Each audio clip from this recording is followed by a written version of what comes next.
What has this shutdown meant? Well, it's meant a lot of pain for a lot of Americans. Infants that have lost support for nutrition, children that have been thrown out of Head Start, safety measures that are not taken because the weather buoys are no longer manned. The list can go on.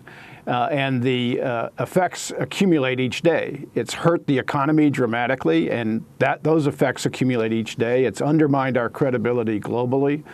It's been a totally contrived and unnecessary crisis which has had real-world and horrible effects that are growing every day.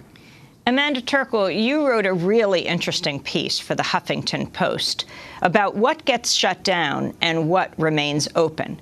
Can you give us some of the examples? Sure. Well, I think it's been very frustrating to a lot of people that many Americans are feeling the effects of the shutdown, while many members of Congress who caused the shutdown aren't feeling those same effects. So Congress, like federal agencies, is supposed to furlough its staff and keep only essential personnel. But there are at least 10 senators and dozens of House members who haven't furloughed a single member of their staff. And some of these people are like Senator Tom Coburn, who's always railing about how there's all this waste in government and all this wasted taxpayer money, yet every single one of his staff is essential. Congress has kept its gym open, the gym for members. The gym for staff has been closed, but the gym for members is open. And then even there's a little subway in the bottom of the Capitol so that members don't have to walk a few hundred feet to get from the Capitol to the House and Senate office buildings. And that little train takes someone to run it. That train is still running.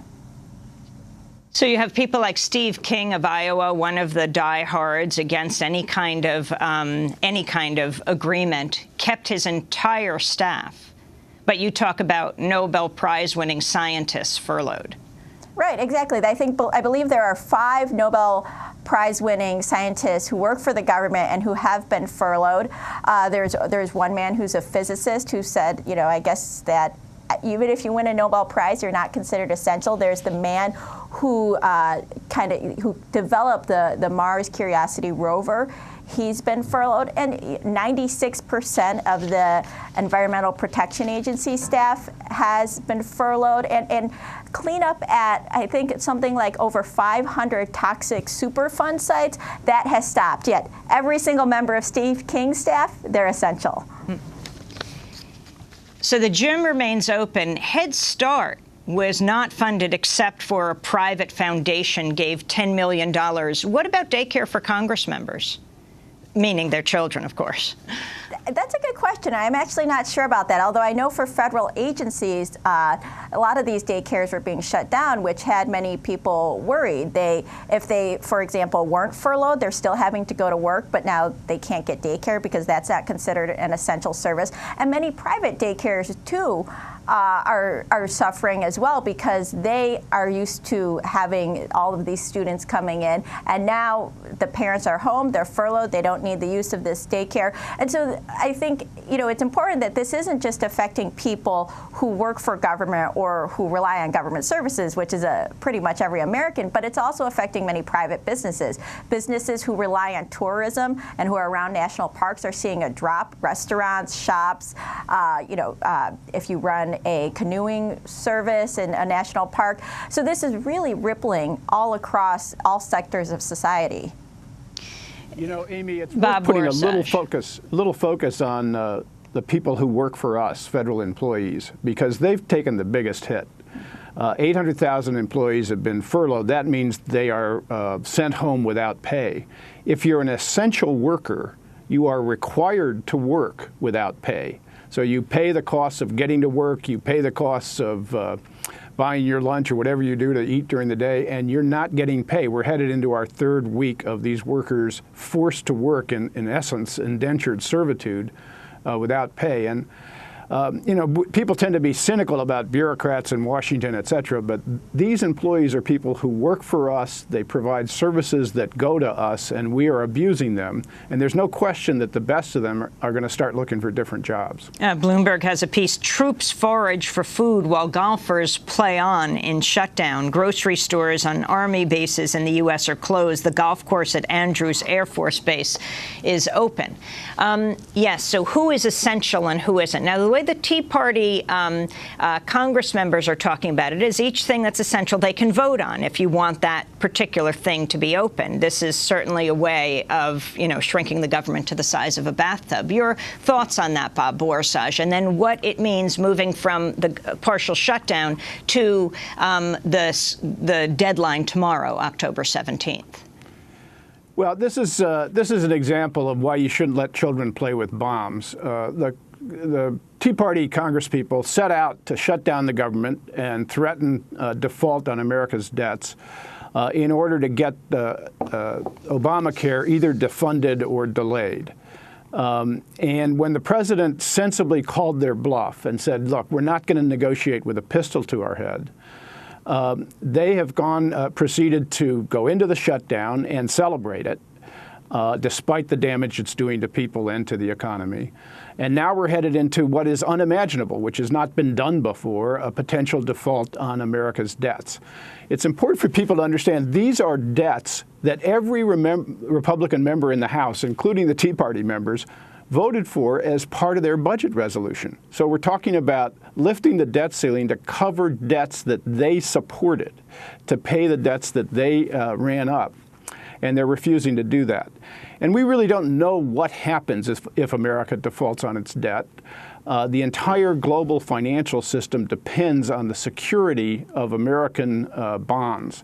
And if they become less secure, if interest rates spike, as they are likely to do, if investors can't count on them as the equivalent of cash, then you're talking not about a small slowdown. You're talking about a multi-trillion-dollar house of financial cards that is going to be shaken at its root. Sure. Talk about the significance of this default. I was watching Steve King, the Congress member from Iowa, who did not furlough any of his staff, saying all were essential, as what 800,000 or more Americans have been furloughed. And he said the default doesn't really matter. It's kind of a fake date. He said it would be up to President Obama whether he decided not to service the debt. And he said he didn't think Obama would imperil the nation in that way. Well, you're playing with bombs that can go off at any time. On Thursday, the Treasury will have about $30 billion in its coffers. It will have continued bills coming in, and it will have continued income coming in, although not as much as the bills. And so the question is what will get paid and what won't get paid. The entire Treasury system is designed to pay bills as they come due, not to distinguish between, say, interest on bonds and Social Security payments. Republicans are essentially saying, well, look, you can keep the Treasury bills good by paying the interest on the debt we owe to, say, the Chinese, and just delay payments of Social Security payments. That is both administratively enormously difficult to do given the way the system's set up, and it is humanly repellent.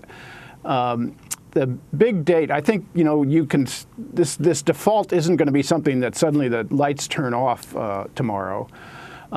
And the Treasury can continue to try to scramble a bit. But on November 1st, a big set of payments to veterans and to Social Security to seniors have to be paid or postponed. And I think if there's a D date on this where the rubber hits the road, where real pain is going to be felt beyond the financial system, it will be that. In terms of the financial system, no one knows. Interest rates on short-term notes are already spiking. They could spike at any time when investors decide they've just got to bail out of these instruments because they can't afford to risk what the decline in their value will be. If we get our ratings diminished by the rating agencies, there's a whole set of investments that pension funds make in Treasury bills that they can't sustain if they're not rated AAA. And so the consequences here are literally incalculable, and how they hit, we don't know, but they will grow with each moment. You know, Boehner started your show by saying, I always thought a debt default was wrong and we shouldn't get near it. Well, we're not only near it, we're beginning it. And jumping on what Amanda Bob said, and not only, so you would have the default on the debt ceiling, but you would also have the shutdown continuing, supposedly. And I think that it's important to look at sort of what hasn't hit yet with the shutdown, but what will going forward. So the State Department, for example, remains open because it had some extra funds that it could use. Those funds are going to run out soon, so the State Department will then have to furlough people, and many of the State Department functions will have to close. The Department of Veterans Affairs will soon, as Bob mentioned, not be able to pay out disability benefits, and many benefits to veterans won't be coming. And the District of Columbia will be in a lot of trouble. It has been working off emergency funds and little things that you wouldn't even think about. Just to explain that, Amanda, on D.C., Congress, people might not realize Congress runs the District of Columbia's budget. Yes, Congress runs the District of Columbia's budget because D.C. here, we are not a state, so we are reliant upon Congress. And with the government shut down, the District of Columbia is not getting money from the federal government, but it has some emergency funds that it has been using. But little things will stop, things you don't even realize. For example, there is basically two groups that do the rape kits. When a person comes into the hospital and they have been the victim of sexual assault, a rape kit is performed to try to get the DNA and help get the victim justice. Those rape kits will stop if the government remains shut down, because right now they have emergency funds from the District of Columbia, but those will stop unless the government opens. It's important to reinforce the fact this is a totally self-inflicted set of damage. This was inflicted by a set of about 40 Republican House Tea Party members and their outside allies, the money that supports the Club for Growth and Heritage Action and Americans for Prosperity and other groups, who decided that they could get rid of Obamacare, despite the fact that it had been passed and confirmed by the Supreme Court, by holding the government hostage. The president and no one else was going to take that, accept those terms. And so now they're faced with, are they actually going to blow up the place? And they've already shut down the government into its third week, and now they're headed to the unimaginable, the default of America's debts. Republican Senator John McCain recently appeared on Fox News with host Martha McCallum. When McCallum asked him about the White House's handling of the suspension of death benefits to military families, McCain noted it was a Republican-induced shutdown that caused the problem in the first place. He was also quick to say Republican Senator Ted Cruz of Texas does not represent all Republicans. Let's have a little straight talk, Martha. They wouldn't have had the opportunity to handle it that way if we had not shut down the government on a fool's errand that we were not going to accomplish. The whole premise of shutting down the government was the repeal of Obamacare. I fought against Obamacare harder than any of the people who wanted to shut down the government. I campaigned all over this country in 2012 saying elect Mitt Romney and we'll repeal and replace Obamacare. We weren't going to defund Obamacare, and so we shut down the government, and then that gave the opportunity for this to be terribly, awfully mismanaged and mishandled by the White House. If we hadn't shut down the government, this wouldn't have happened. How do you feel about him representing you all there? First of all, Martha, please, he's not representing us there. That was John McCain of Arizona. The significance of Ted Cruz, Bob Borisage, and his power right now, and where this is all headed. Well, Cruz, of course, has benefited from this crisis. He's risen in the polls among the zealots. He reported contributions of $800,000 to his political operations in the last quarter alone. And he's driven in the Senate this demand that we hold the government hostage and threaten to default on our debts in order to shut down Obamacare.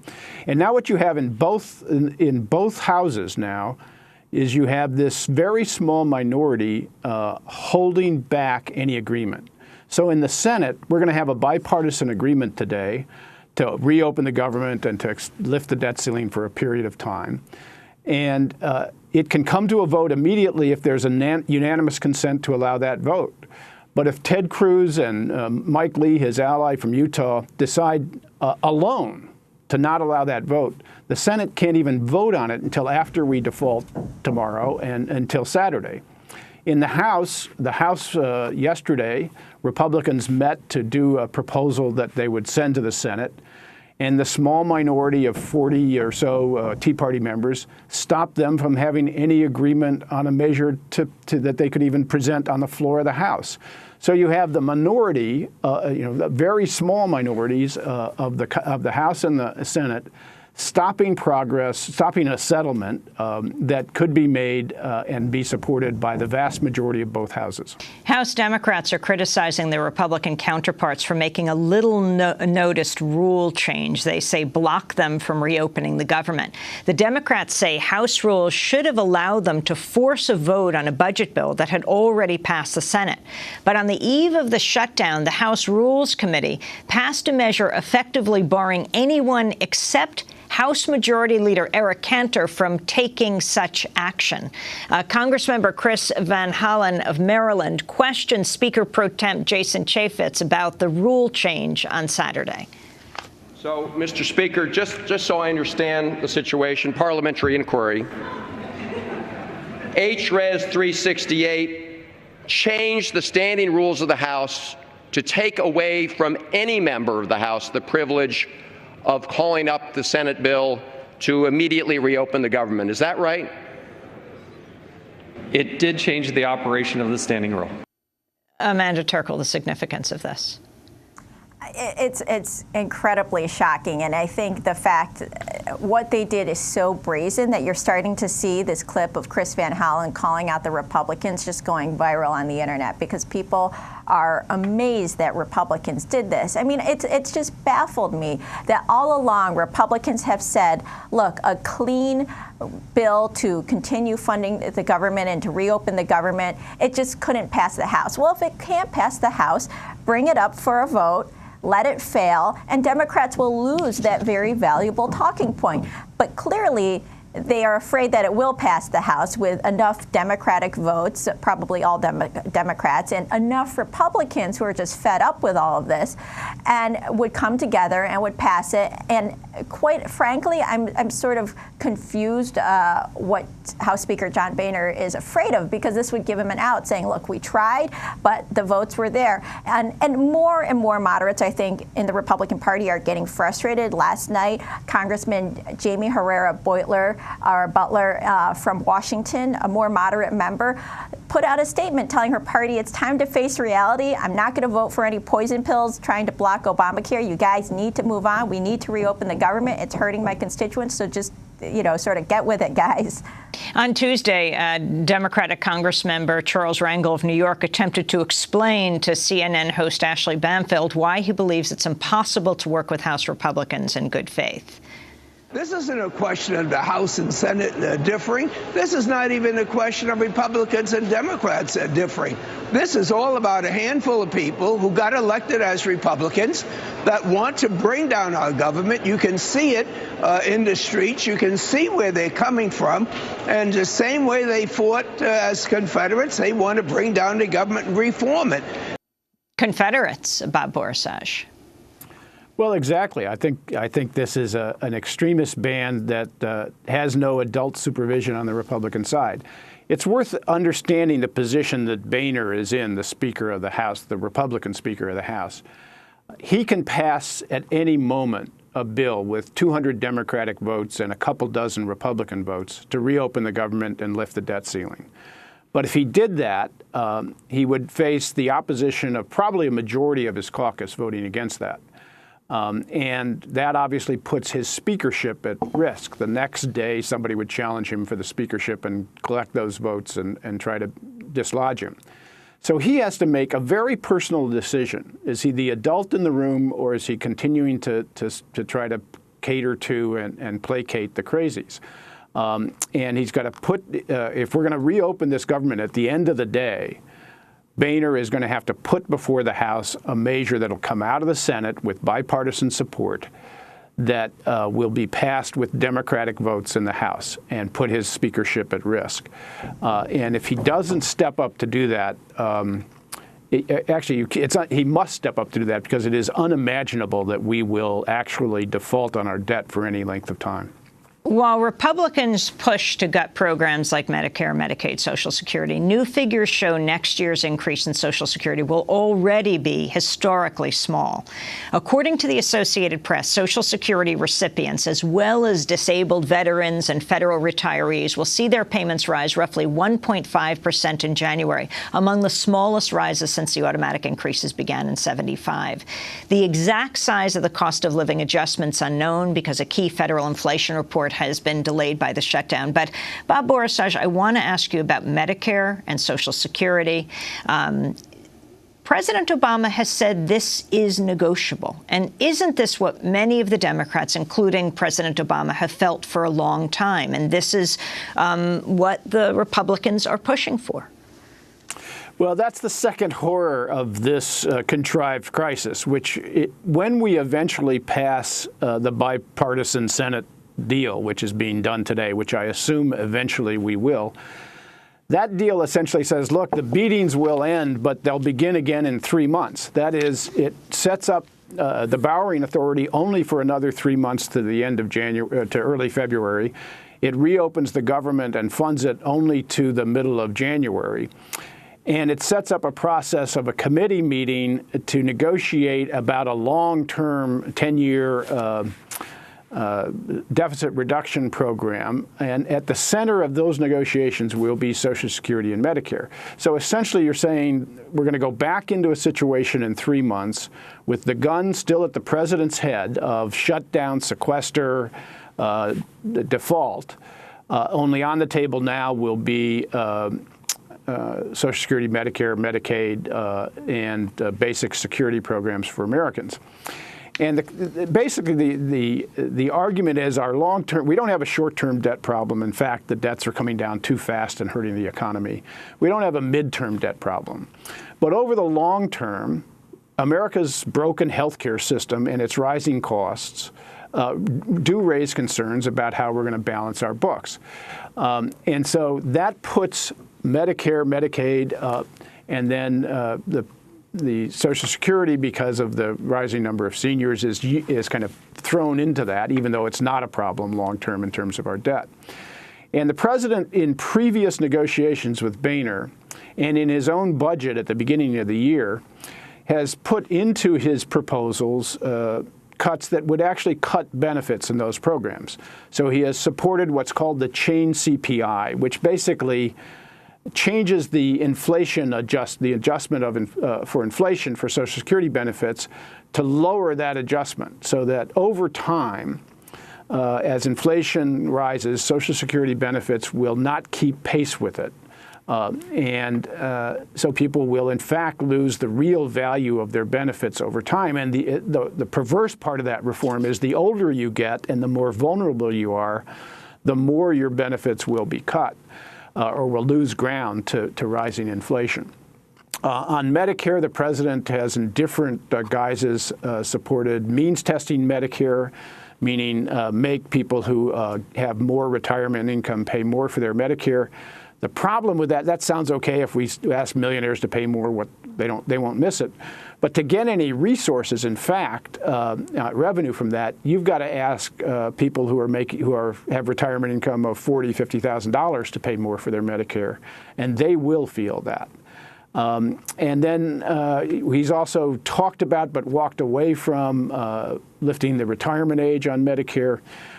So where we're headed out of this contrived crisis, where the crazies drove the bus, is 3 months from now to a negotiation in which basic security programs of Americans will be on the table and the gun will still be at the president's head. And Amanda Turkle, you also talk about issues of reproductive rights involved with these negotiations that people might not be taking notice of.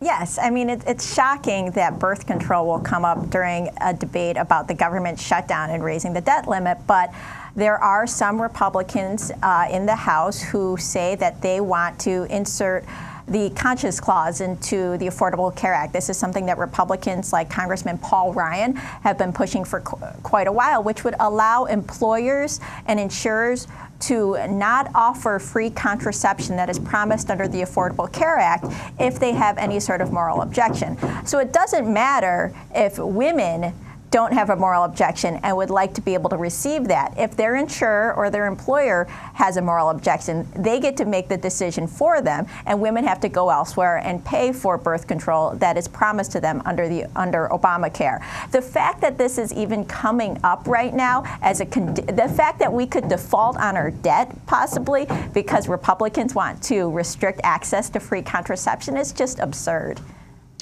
Finally, Bob Borisaj, but there are many Democrats who actually agree with cutting Social Security and Medicare.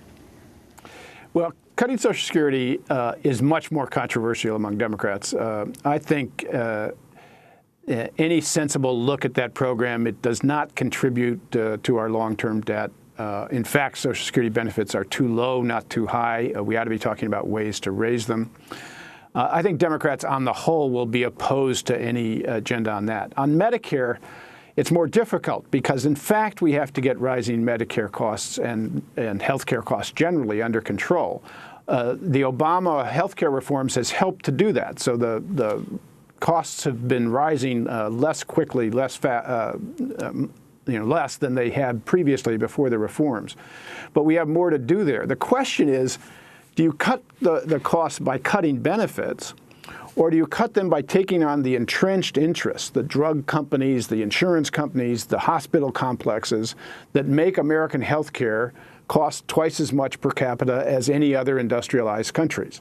You can start by cutting the cost of Medicare by simply allowing Medicare to negotiate bulk discounts in prescription drugs, which would save hundreds of billions of dollars over 10 years. And that would be a good start. But under President Bush, of course, they passed Plan B, which stopped that kind of negotiation. Which is stunning. It actually prohibited Medicare from getting a bulk discount.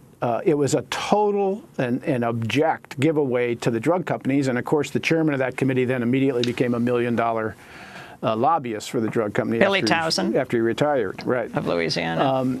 So in the end of the day, progressive Democrats would like to find ways, have to find ways to to reform our health care system so it delivers better health care at less cost. But that is very different than cutting benefits in Medicare, and that's the line that's going to have to be we're going to have to try to enforce from the outside. We have to wrap up, but very quickly, of course, all of this, the irony of all this, they shut down the government, and the very thing they're against, Affordable Care Act, then this obscures the fact that the websites for the marketplaces, state and federal, have had so much trouble. Bob Borisaj, is there a number you have, an estimate of the number of people who've signed up all over the country with many of the websites down most of the time for this massive launch that has shocked so many? Well, it's not in the hundreds of thousands. It's in the handful of thousands. Some of the state sites have worked and worked decently, even though they have to make their way through federal things. And so in the states with Democratic governors that wanted the program to work, they've fared a bit better. But on the whole, the federal chaos has made it almost impossible, even for the navigators, to help people to sign up.